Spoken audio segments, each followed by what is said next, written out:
ईश्वर के प्रिय आप सबको मेरा नमस्कार। कल मैंने आपको एक भक्त चरितावली में भक्त चरित्र कथा में एक डाकू की कथा का प्रथम भाग सुनाया, जिसमें कथावाचक पंडित जी के मुख से कृष्ण और बलराम के गहनों का वर्णन सुनकर वह डाकू पंडित जी से पता पूछ करके उत्तर की दिशा में उन दोनों बालकों को लूटने के लिए योजना बनाने लगा। आगे की कथा सुनिए। पंडित जी से जैसा उसने वर्णन सुना था, वह वर्णन सुन करके वह घर आया। घर आने के बाद उसे कहीं अच्छा नहीं लगता, भूख प्यास नहीं लगती, नींद नहीं आती। उसे बस एक ही रट था कि उत्तर दिशा में जाऊं और उन दोनों बालकों का जो श्रीमुख का छवि है, गहने पहने हुए जो उनकी अंग कांति की सुंदरता है, उसे देखूं। उसके मन में ते गहने लूटने की भावना से वह पंडित जी से कथा सुना, लेकिन उस कथा के प्रभाव से उसके हृदय में व्याकुलता उन दोनों बच्चों को देखने की ज्यादा हो रही थी, गहने लूटने के बजाय। उसके मन में वह श्री कृष्ण और बलराम की वर्णित छवि इतनी बस गई थी कि उस छवि को अपने आंखों से हटा नहीं पा रहा था। कल्पित छवि उसकी आंखों के सामने हमेशा आके खड़ी हो जाती थी। घर आकर के लाठी लिया और उत्तर दिशा की ओर निकल पड़ा। चलता गया अपने धुन में। वह उत्तर दिशा उसके लिए तो उत्तर था, क्या पता किसी और के लिए वह दक्षिण हो, पूरब हो, पश्चिम हो, लेकिन उसके लिए वह दिशा उत्तर ही था। वह उस छवि को, जिस छवि को पंडित जी ने भागवत से वर्णित किया था, आंखों में बसाए हुए उत्तर की दिशा की ओर चल दिया। चलते चलते उसे एक नदी छोटी सी दिखी। उसको लगा ये वही यमुना है क्या जो पंडित जी ने वर्णन किया था। तभी उसे वहां पर बहुत ही सुंदर मनोरम वन भी दिखा। उसको लगा लग तो रहा है यह वही स्थान है। फिर वो चारों ओर अपने नजरों को दौड़ाया तो गौओं को चराने के लिए खुला मैदान भी पा गया, दिख गया उसको। अब तो उसको लग तो रहा है ये वही स्थान है जहाँ वे अद्भुत सुंदर दोनों बालक गौएं चराने आते हैं। उसने कहा लेकिन कदम का पेड़ तो नहीं दिख रहा है। फिर वह खोजने लगा, बिलख बिलख के तड़प करके खोजने लगा। तभी उसे कदम का पेड़ भी दिख गया। अब तो उसके मन में निश्चित हो गया कि यह वही स्थान है जहाँ श्री कृष्ण और बलराम गहने पहने हुए अद्भुत मनोहर छवि है, जिनकी यहाँ गौवें चराने आते हैं। अब वो बड़े ही बेसब्री से रात बीतने की बाट जोहने लगा और देखने लगा कि किस दिशा से मेरे कानों में वंशी की मधुर ध्वनि सुनाई पड़ी। उधर ही मैं दौड़ चलूंगा और देखते ही बालकों पर टूट पड़ूंगा और गहने छीन लूंगा। वो समझ नहीं पा रहा था कि उसके हृदय मन मस्तिष्क में उनकी छवि छाई है, उनकी सुंदरता छाई है, न कि गहना।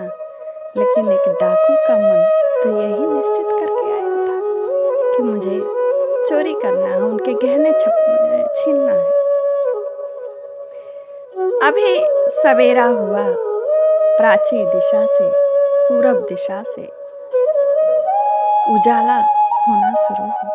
बहुत प्रसन्न हो गया। जब सवेरा हो रहा है, अपने ग्वाल बालों, गैयों, भाई के साथ श्री कृष्ण और बलराम दोनों आएंगे। तभी वो फट से कदम के पेड़ पर चढ़ गया और वहां से देखने लगा कि कौन सी दिशा से ये लोग आ रहे हैं। जब वो कदम के पेड़ पर चढ़ा तभी उसे दूर से बंसी की धुन सुनाई पड़ी। बड़े ही प्रेम से उस ध्वनि को सुनने लगा। धीरे धीरे वह ध्वनि उसके कानों के पास आती गई और इसे अब स्पष्ट रूप से दोनों बालक भी दिखने लगे, गौवें दिखने लगी, ग्वाल बाल दिखने लगे। ये बहुत ही शीघ्रता से पेड़ से उतरकर दौड़कर उनके सामने जाके खड़ा हो गया। सामने जब खड़ा हो गया तो उनकी छवि उसके आंखों में समा नहीं रही थी। उनकी सुंदरता का माधुर्य उसके हृदय में टपक गया। उसका मन नहीं भर रहा था उनकी छवि से, श्री कृष्ण और बलराम की छवि से अपने दृष्टि को हटा ले। अतृप्त सा अपने नैनों से दोनों को देखे जा रहा था। उनके छवि का इतना आनंद था, उनके दर्शन का उसे इतना आनंद मिल रहा था कि वो एक क्षण बाद सोचने लगा कि क्यों न मेरे पास गहने रहते तो मैं और गहने इन्हें पहनाता। लेकिन गहने पहनाने तो मैं आया नहीं हूँ, मैं तो गहने लूटने आया हूँ। मैं गहने नहीं लूटूंगा, बहुत ही सुंदर बालक है, मैं गहने नहीं लूटूंगा, मैं तो डाकू हूँ। मेरे मन में दया कहाँ से आ गई। फिर वो अपने को डाकू के भाव में लाकर श्री कृष्ण के पास गया, कहा गहने दे दो मुझे। श्री कृष्ण ने कहा मैं नहीं दूंगा। नहीं दोगे तो इस लाठी से मारकर तुम्हारे सिर को फोड़ दूंगा। श्री कृष्ण ने कहा कैसे तुम फोड़ोगे। बोले मैं डाकू हूँ। और जैसे ही लाठी उठाया उनके सिर को फोड़ने के लिए, श्री कृष्ण ने कहा बाबा ओ बाबा ये मार रहा है। और फिर बोला ले लो गहने। जैसे ही उसने कहा, श्री कृष्ण ने कहा गहने ले लो, और इसने उनके अंग को स्पर्श किया, इसको बिजली इसके शरीर में दौड़ गई और ये गिर के बेसुध हो गया।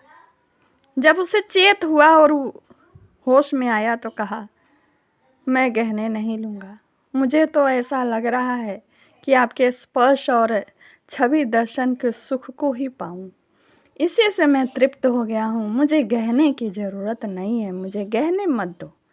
एक बात ज़रूर करो, मैं छोड़ दूँगा कि प्रतिदिन मैं यहाँ आऊँगा, प्रतिदिन आप दर्शन देना। श्री कृष्ण ने कहा कि नहीं भाई, आप गहने ले लो। बोला नहीं मैं गहने नहीं लूँगा, मुझे आपका प्रतिदिन दर्शन स्पर्श चाहिए। तो श्री कृष्ण ने कहा कि नहीं ले लो, मैं खुशी से दे रहा हूँ। तो बोले तुम्हारे माँ बाप नहीं डांटेंगे। तो बोले हमारे पास इससे भी ज़्यादा है। तो वह डाकू कहता क्या है कि ठीक है आपकी इतनी ही देने की इच्छा है तो सारे गहने को खुद ही मेरे इस दुपट्टे में बांध दो, और मेरे मन को बिना जाने यदि गहने दे रहे हो तो मेरे मन की बात ऐसी है कि मैं अब गहने नहीं लेना चाहता हूँ, अब सिर्फ आपकी छवि, आपकी सुंदरता, आपका स्पर्श कांति चाहता हूँ।